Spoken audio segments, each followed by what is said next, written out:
Hi guys, nice to see you again. Welcome to Enzo Science Sharing Time, and let's crack chemistry together. Please subscribe my channel and turn on the notification so you can watch my videos as soon as they're posted. And don't forget to leave your comments below and like my video. Before we start today's topic, let's have a quick review for our last lecture. Firstly, atomic number, which is also denoted by capital Z, means number of protons in nucleus. Capital Z for an atom is just like student number for a student. If you know capital Z, then you will easily find out which element you are dealing with.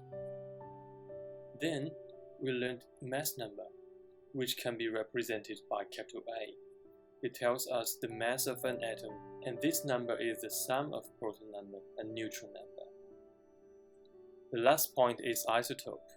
For atoms of the same element, they must have the same proton number, but may have different neutron numbers.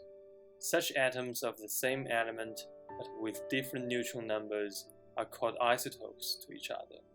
Examples are carbon-12, 13, and 14. If you forget the above details, then I strongly recommend reviewing my last video.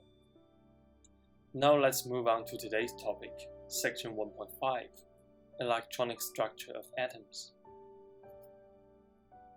In this section, we will cover 3 points: an experiment about emission spectra, Bohr model, and how to use Bohr model to explain emission spectra.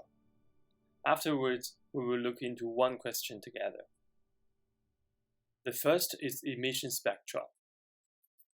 During an experiment, when we put a sample over a Bunsen burner, atoms within this sample gets heated and will release light or electromagnetic radiation. If we can get such light past a prism, then finally a spectrum can be shown on a screen. Scientists call it emission spectrum or line spectrum, which looks like colorful barcodes. Emission spectrum is like an element's fingerprint.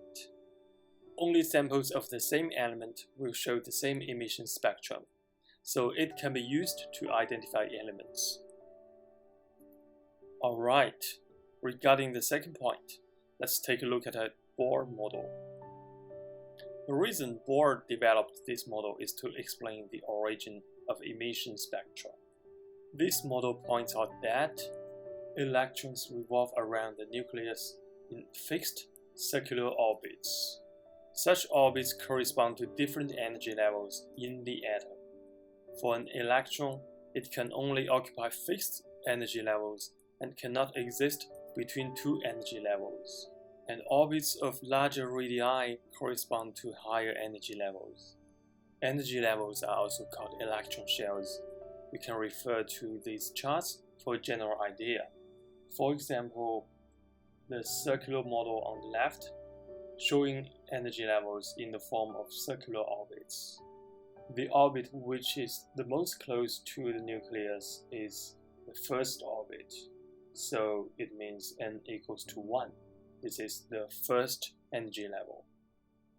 And as to the energy level of n equals to 4, it is far away from this nucleus, meaning its energy level is the highest among these 4 energy levels. We can also represent such energy levels in the form of horizontal lines. They are parallel, ordered from the lowest to the highest. Currently, this electron is on the first energy level, so its energy is low, but it has the potential to jump up towards higher energy levels, so it can gain energy. Now let's move to the third topic, how to use Bohr model explaining emission spectra. During the experiment, after heated up, electrons release fixed amount of energy in the form of light. The released energy corresponds to the energy difference between two energy levels. Because electrons can return to the lowest energy level in various manners. For example, there are 4 possible paths in this case, as what you can see here. So every unique energy difference corresponds to a specific frequency of light. And that's why we will see an emission spectrum with so many colorful lines. So what I mentioned is, in this spectrum, it has so many colorful lines, which means they are corresponding to different frequency of lights. Because there are more than one possible scenario from the highest to the lowest energy level, this electron can jump in either way among these four options. Every time when it makes a jump, the jump corresponds to certain energy amount, and this is corresponding to a certain line here.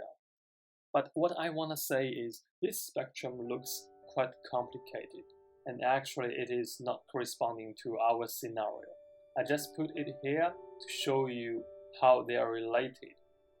Oh good, now let's take one question for practice. How does the energy transfer during the experiment of emission spectra? In order to answer this question, let's take a look at the whole process. It can be divided into 4 sections.